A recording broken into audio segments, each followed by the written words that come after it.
Hello everyone, this is FinalDraft and you are listening to Everfree Radio, and I'm here today with Robbob. Hola. Robbob is the noted creator of Epic Pie Time, Epic Meal Time, Epic Wub Time, and the upcoming Jackie Chan crossover that I think we're all really looking forward to. What are you calling that again? I'm calling it Epic Crossover Time Uncle Chan Adventures. Which is going to be amazing. Also here joined with Nowacking. Hello. Who many of you may know as the voice of Vinyl Scratch from Robbob's animations. So, really looking forward to this. Today we're going to be reviewing, appropriately enough, Suited for Success. This is Season 1, Episode 14. And this episode has a bit of a history for me because this is the episode where I realized I was a brony. When I first saw the show, I watched it from the beginning all the way through, and this is Episode 14, so... When I got to a certain line, which we'll discuss a little bit later, I kind of had to pause the episode the first time I saw it, almost a year ago now. It was one of those moments, one of those life realizations. So anyway, you know, it's kind of fun when we do these episode reviews of Season 1 episodes because these are episodes a lot of us have seen multiple times, and there's been a lot of time for people to really process the information.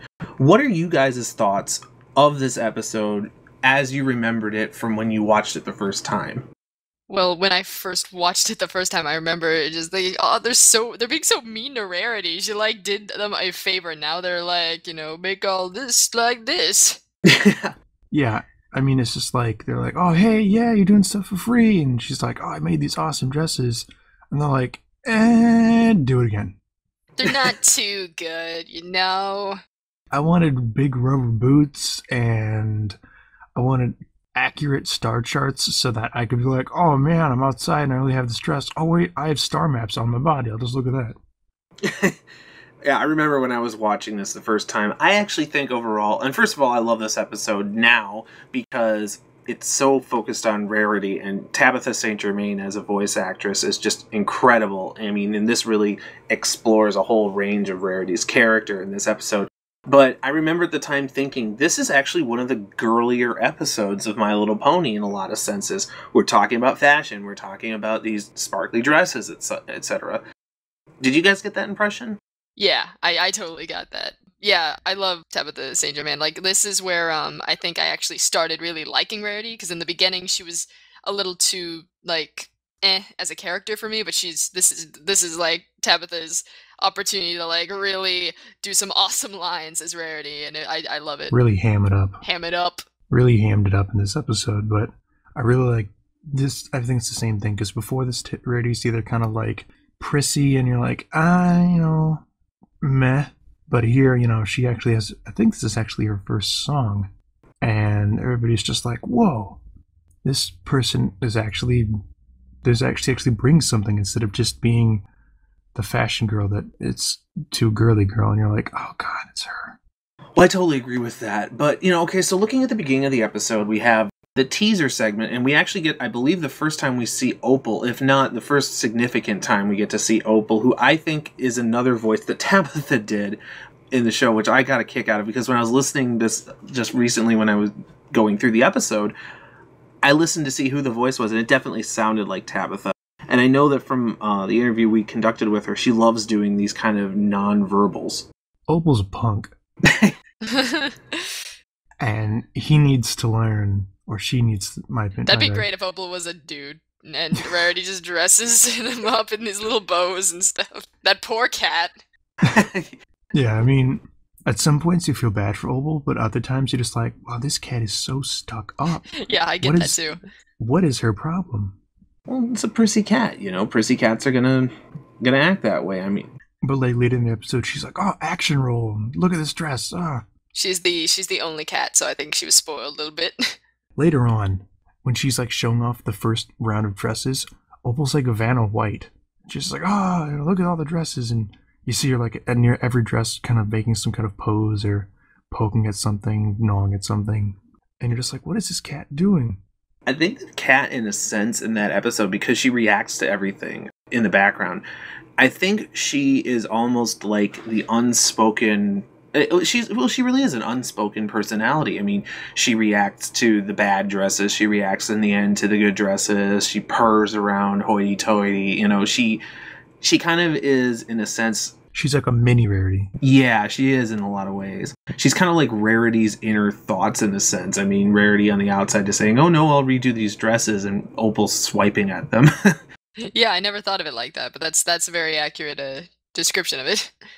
Well, okay, so after the teaser and after the standard intro, we see Rarity designing her dress for the Grand Galloping Gala. And this is something, looking back at over the entire first season, I thought was kind of interesting that they used the Grand Galloping Gala as a motif in several episodes.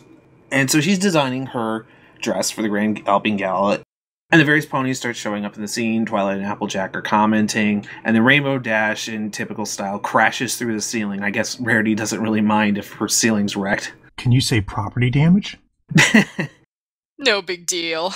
She's trying a new trick and she crashes. I guess this time she didn't break her arm, so she didn't have to end up reading Daring Do books. One of these days, they're just gonna make like a hole in the roof. Like, okay, Rainbow, you know what? If you're gonna crash, just go through this hole. Pre-made.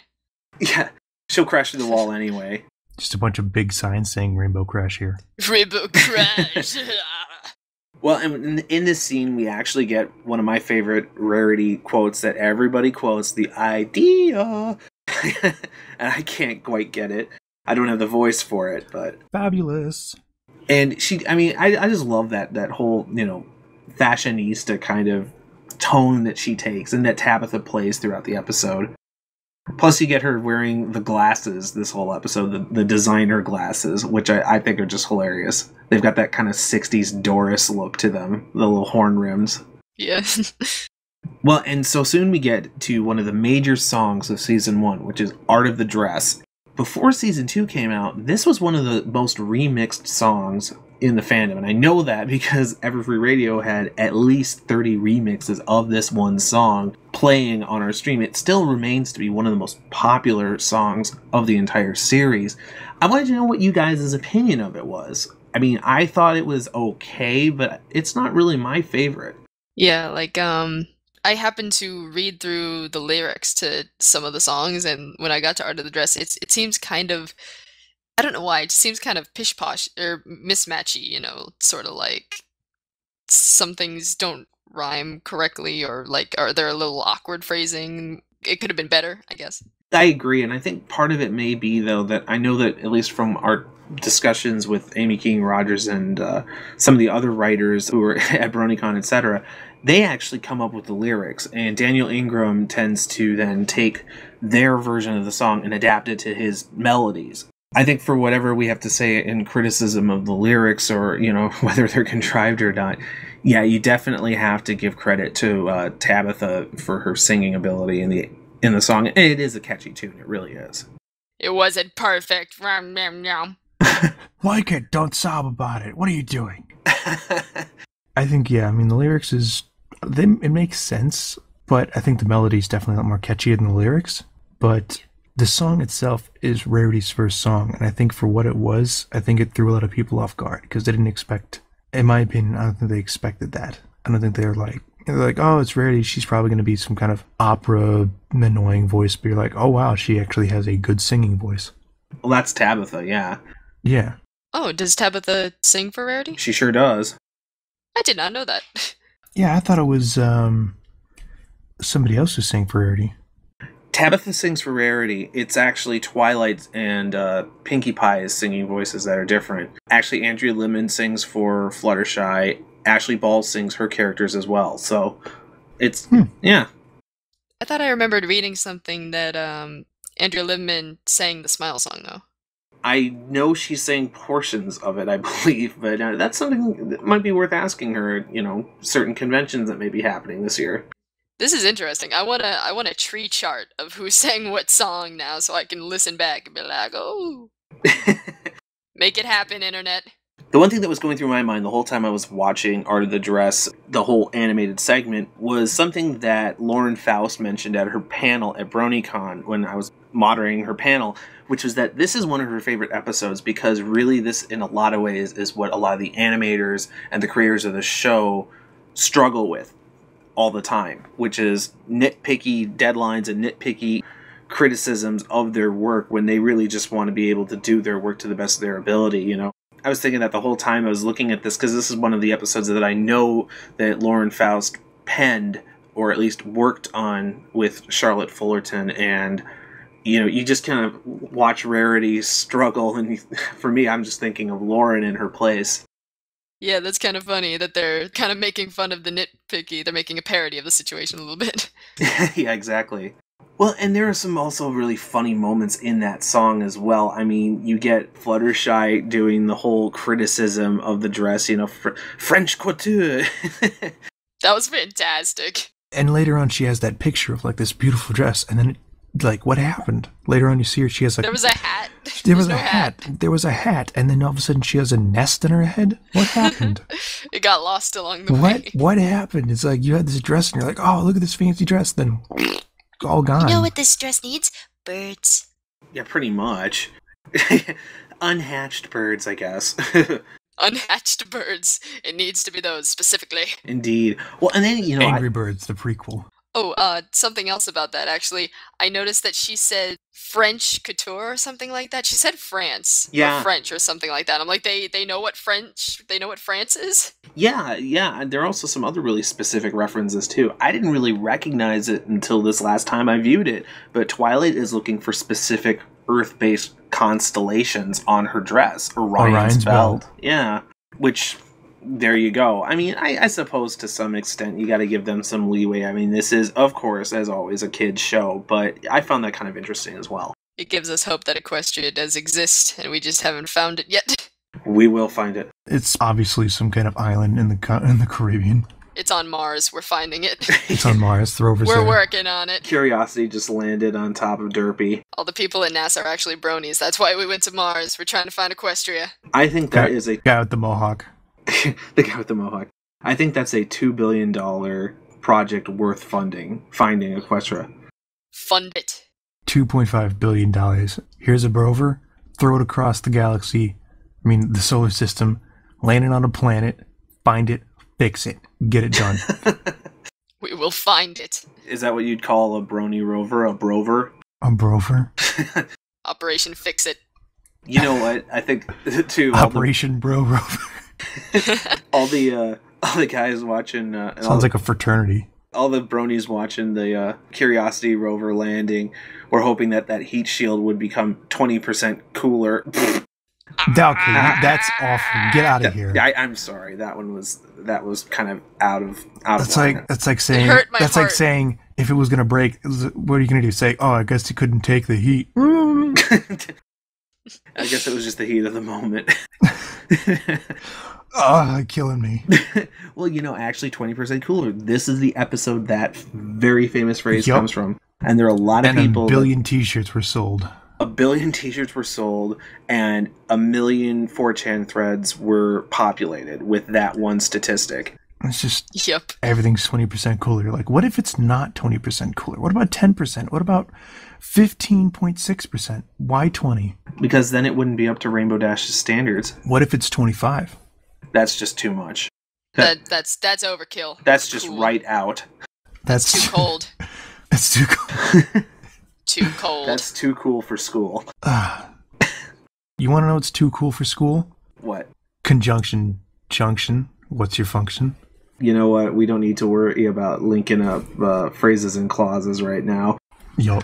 Well, and so, okay, we get 20% cooler, which everybody quotes, which is on every t-shirt now, and I know from my discussions with Ashley Ball, that's one of the number one quotes that she's asked to say, and, I wouldn't doubt it. It's a big part of what Rainbow Dash has become known for, is that phrase. But we get a lot of other various bad ideas regarding the dresses. I mean, Pinkie Pie has literally balloons attached to it, along with... She's a giant streamers. Cupcake. She's streamers. Streamers everywhere. Applejack ends up with galoshes and... What is that even? Horrifying. Just big rubber boots. Yeah, a horrifying hat. I'm gonna say this, though. I'm gonna be bold and state this.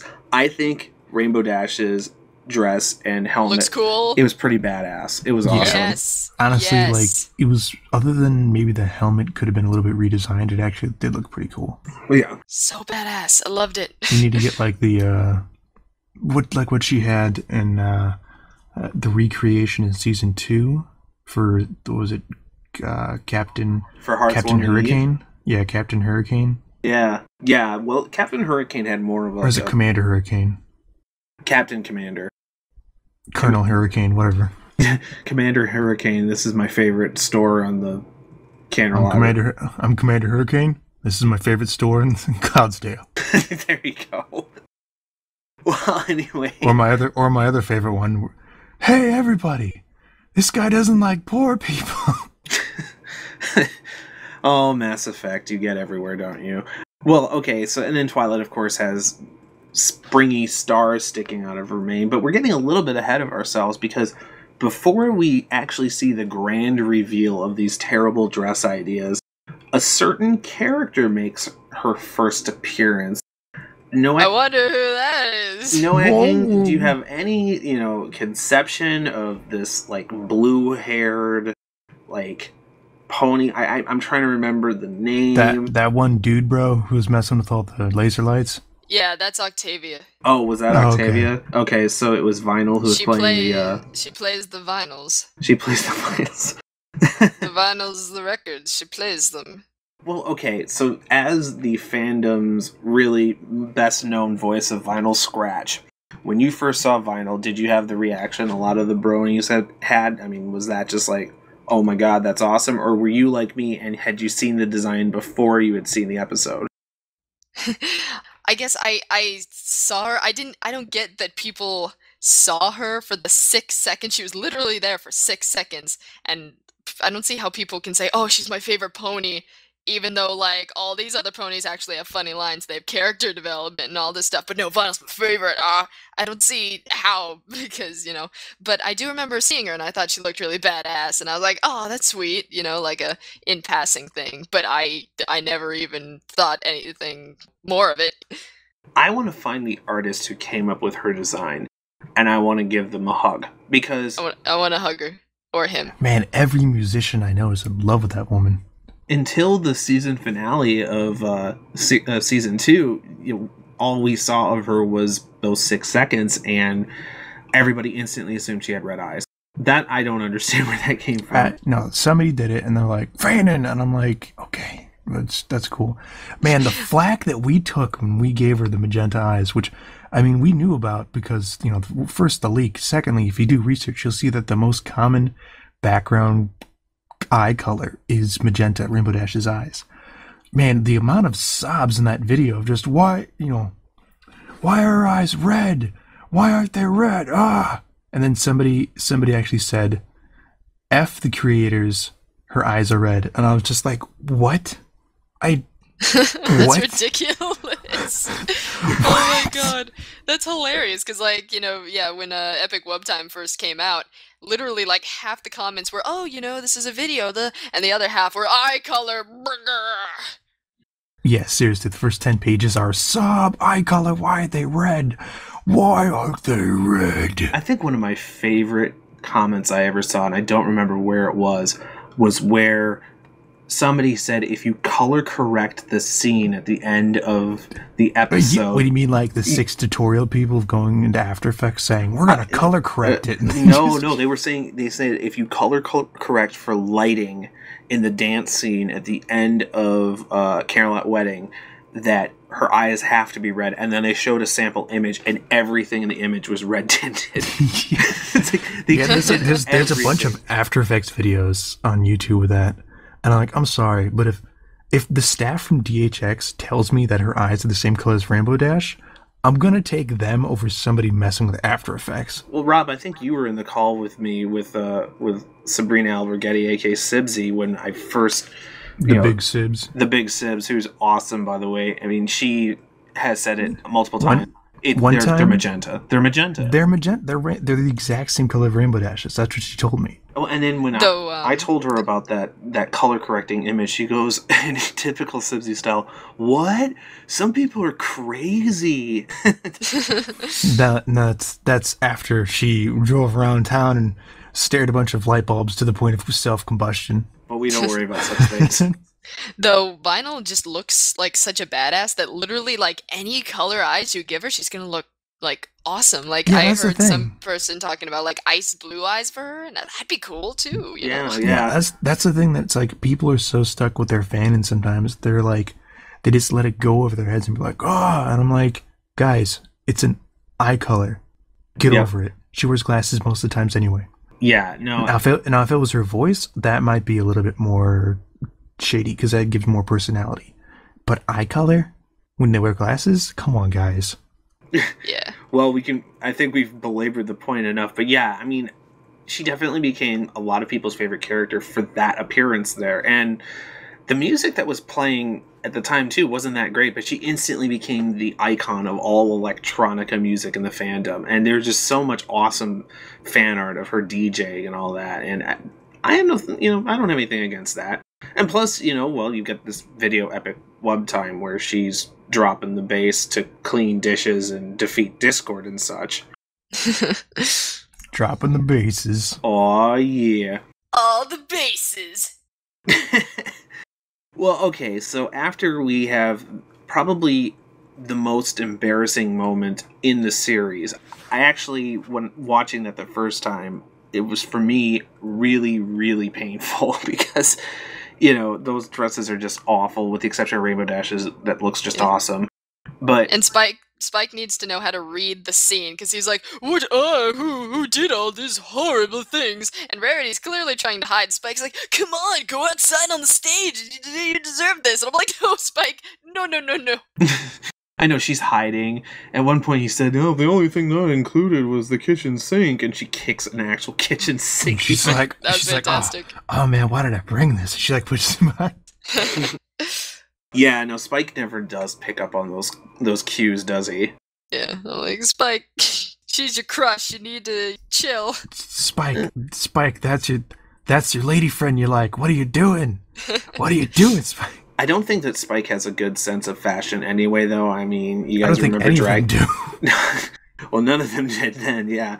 But Spike, especially with the Dragon Quest, the episode Dragon Quest, when he's wearing that heart embroidered apron as he's serving tea. I mean, yeah, I don't think he's exactly. That's because he's hardcore. It doesn't match with his scales color. I didn't notice that. It's obvious when you're in the kitchen serving tea and cookies, you should be head to toe in body armor like RoboCop. Oh yeah. Well, and then actually hoity-toity as a character, I mean, I love the voice acting there, and that's by I love the voice. That's by Trevor Duvall. I had to look this up because I wanted to be sure. It was Trevor Duvall. He's also the voice of Blue Blood, Iron Will, Fancy Pants, and Mr. Chang from Black Lagoon. There you go. John Woo guy. There you go. So, I mean, I thought he did an incredible job in this episode. I'd like to hear more from Trevor Duvall because he's such a good voice actor. The next scene, though, after the completely failed fashion scene, Rarity, hides away in her carousel boutique, and this is one of my favorite scenes of the entire series. This is probably my favorite. In fact, this is my favorite scene of the episode, where she's just in total drama mode. She wants to go into exile. What do you pack when you're going into exile? You pack summer? I think I should ham it up a little bit more. She hams it up so hard, and I love it. It's so funny. If this was any more hammed up, I'd feel like I was in a deli, just deli. being thrown like glazed ham. I'm so pathetic. That's just putting the glaze on the honey ham. That's how hammed up right now. I love this scene. I absolutely love it. And actually, like I mentioned at the beginning of this review, this was actually the episode where I realized I was a brony. Before that, I had been watching a lot of episodes, but there's a line, and I've told this in a few interviews that I've done, but there's a line where Pinkie Pie and the other ponies come to console Rarity as she's wallowing in her pity, or whatever it is ponies wallow in. I love that line. Pinkie Pie turns to Twilight and says she'll become some kind of crazy cat lady. Twilight says she only has one cat, and Pinkie Pie says, give her time. When I first heard that, I actually paused the episode, and that was that moment of recognition. And I actually resigned myself to the fact I was a brony because I loved that line so much. It's just so funny. I laughed pretty hard at that. And it also, in a sense, I mean, the whole crazy cat lady thing and the give her time and all that, I mean, it really, to me, felt like a kind of writing that wasn't necessarily intended just for 7-year-old girls. You know, that was something to me that like kind of resonated. That was a moment that I felt like was more directed towards the adult audience. And yeah, I just absolutely love that entire scene. She's going around in her gown and she's on her bed, you know, doing the whole, you know, hooves in the air thing, and it cracks me up every time. Notice how they only have, like, with the exception of Applejack, all the time they only have like slippers and stuff on their front hooves and not their back. I didn't notice that. Like Rainbow Dash on her the Rarity's dress, she doesn't have boots on her back, and when Rarity saves on costs. Saves on cost. Well, I think this actually kind of brings up an interesting point, which is we're dealing with clothing horses here. I mean, well, ponies, of course, but given that animators for this episode were tasked with coming up with dresses for ponies, I mean, think about that. That's kind of a difficult concept to come up with. That is true.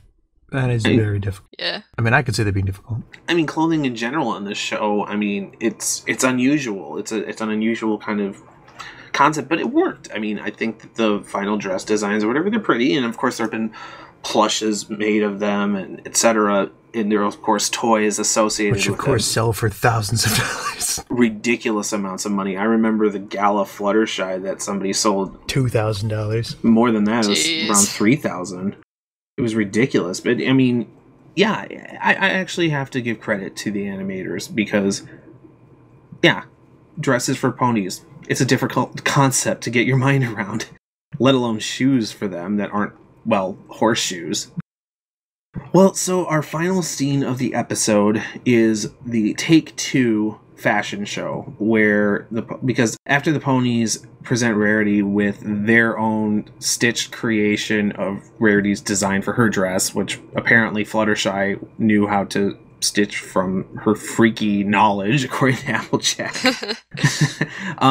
They then have the second fashion show inside of Carousel Boutique. And I think the animation and like the design elements for this fashion show where Hoity Toity is sitting there just oohing and ahhing is really cool. I've always been confused by it. You know, you start off with Twilight Sparkle and there are stars flying through the air and suddenly it's her dress. And I've been trying to understand for a while, and maybe you guys can shed some light. Is that what it was? Because they drug him. They're just like, hey, Hoity Toity, after, I made that song earlier about fixing things, now I'm going to fix you, and we're going to do this. He just thinks he's seeing good dresses. There's actually nothing happening, and they're just watching him just flip out like, wow. Hope you like magic-induced acid trips because you're going to go on one wild ride, boy. Oh, the beautiful dresses. Or like when he's there and all of a sudden you see the plants come up and he's like, oh, what's happening? He looks terrified. And you're like, oh God, is this Jumanji? What's happening? Welcome to Jumanji. Is Rob Williams going to jump out of the closet and start scaring people? What's going on? Only if they can find a tortoise shell for him to wear. Oh man, yeah, no, I don't know. What do you guys think? Was that Rarity actually creating a show with her magic, or was that more of like a stylistic animator's moment? I think it was a bit of both.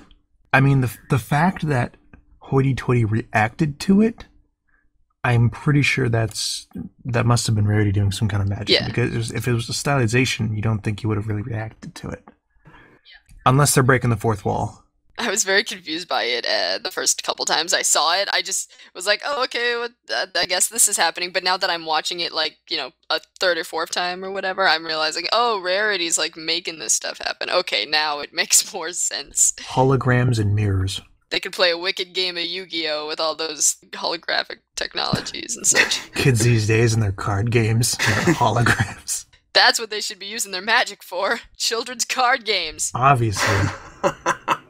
Hey, they call it Magic the Gathering for a reason, right? No. Magic the Gathering. AKA, what are we doing? It was a cool animated sequence, though. I mean, even if it doesn't... Yeah, it doesn't make any logical sense, per se, but, I mean, it is pretty cool. Friendship is Magic the Gathering. I think that's already being done. Friendship is sharing hallucinations. Friendship is acid trips with Hoity Toity. Oh, I say. Oh, the way he talks, you must feel like his bottom jaw's about to fall. He's like, oh, yes, what? It's the drugs. Like he has too much chew in the bottom of his lip. That's a skill that I'm pretty sure Trevor Duvall had to work on for a long time. You gotta loosen that jaw. Loosen the jowl. That's tough doing voices like where you have to keep your mouth in a certain way because like then you forget halfway through the line, then you gotta restart it. Yeah. Yeah, it's a bit crazy. Well, and of course he loves the dresses, and it's a grand success, and Rarity is tasked with making 12 of each by next Tuesday. Everything is next Tuesday in this show. You guys notice that? And the sad thing is, it was Monday. Ta-da! Well, there's the episode where, Lesson 0, where Twilight has to come up with a report because it's Tuesday and it's almost a week since her last report. And then you have It's About Time where future Twilight is from next Tuesday. Everything's next Tuesday in this show. I don't know. It's a sign. It's foreshadowing for something. Who knows? I think it's funny. I think they should keep it as a running gag. Well, I could also be reading too much into it. I don't know. Yeah, but if there's that many instances, then I think they should just, even if they did it on accident, they should just keep it going as a running gag. I agree. I think that would be hilarious. Season 3 especially. Speaking of Vinyl Scratch, she better appear in Season 3. I have no idea if she does or not, but she better. Because she's so awesome. Yeah, I'd like to see her, but man, I hope they don't give her a voice because it's just going to be like, everybody's going to freak out and they're going to either hate it or love it. And it's going to be rough. But I hear... Maybe with enough pestering of DHX or whatever, we could get Nowacking to be the voice. You never know. That would be excellent, but then I couldn't voice her in like fan stuff, and I'd be all sad. Oh, that's true. Well, actually, are you going to be voicing her in any upcoming projects? Yeah, actually, I believe Alligator in the Tub announced a little bit ago that we're doing the a short with Vinyl and Octavia. Yeah, did we? I forget. I think we did. I still need to upload some sample shots to the Tumblr, but yeah, it's going to be another spin-off with musicians of Ponyville. Yeah, well, Rob and I thought of the idea at BronyCon, and then we just scripted it like a week later. We were like, oh my god, we should do this. Oh my god. And I should say, too, it was really fun to meet both of you at BronyCon. I know that you went cosplaying as Vinyl Scratch, and I think you were the most justified among everybody there to do it, I have to say. Thank you. How many times, just out of curiosity, did people ask you to spin things? Many different. Some people recognized me just around the con, and then I did I was on the voice actors in the community panel. So then after that, I was asked to spin things maybe like 4 or 5 times or 6. I think your characterization of Vinyl, even if it's based off of fan script that Rob wrote, I think it really does kind of capture her energy because she definitely has that kind of like that grin and the spiky look and all that too. So yeah, I think it really embodies her well. You just know that she's badass. Mm-hmm. Yeah. All right. Well, so looking at the episode as a whole, what would you guys rate it out of 5 poorly conceived dresses? Well, Draft, I have to say that from just watching the episode and seeing a lot of it's basically them going up to Rarity saying, this dress is pretty good, but fix it. I have to say I give it a 4.5 fix-its out of 5. Yeah, I was thinking 4.5. 4.5, let's spin these squeeze out of 5. Well, looking at this whole episode overall, I just had to re-record myself because I convinced myself to up my score to a 4.5 dress revisions out of 5. I really like a lot of the elements of the episode. The episode is together, I didn't feel was as strong as some of the other season 1 or even season 2 episodes, but I absolutely love Tabitha St. Germain's portrayal of Rarity in this. I love the writing. The music was solid. Although Art of the Dress isn't my favorite song, it's a really well done song. And, Daniel Ingram, as always, is an incredible composer. And William Anderson did a great job with the orchestration, the harpsichord and the carousel boutique and the various other, dramatic music for dramatic emotions, etc. So, again, I'd give it a 4.5 out of 5, in my opinion. But before we go, I think somebody else may have an opinion about this episode. Susie, are you there? Yeah, she is here and she's purring very loudly. Does Susie have a vocal opinion about this episode? Susie, how do you feel about the episode? What is that? Is that like a 4 or is that like a 4.3? What is it? Susie. Susie? Do you give it like a 4? What does Susie feel about Opalescence? Susie, how do you feel about Opal? She ran away. No words. She's speechless. She says meow. She says meow, bro. Okay. Well, that is our review of Suited for Success. I want to thank both Robbob and Nowacking for joining us today. Rob. Hey, no problem. Thanks for having us. No problem. Thank you for having us. And before we go, Nowacking, can you give us one vinyl line, maybe? Let's spin this shit! That's awesome. All right, once again, I'm FinalDraft, and you have been listening to Everfree Radio.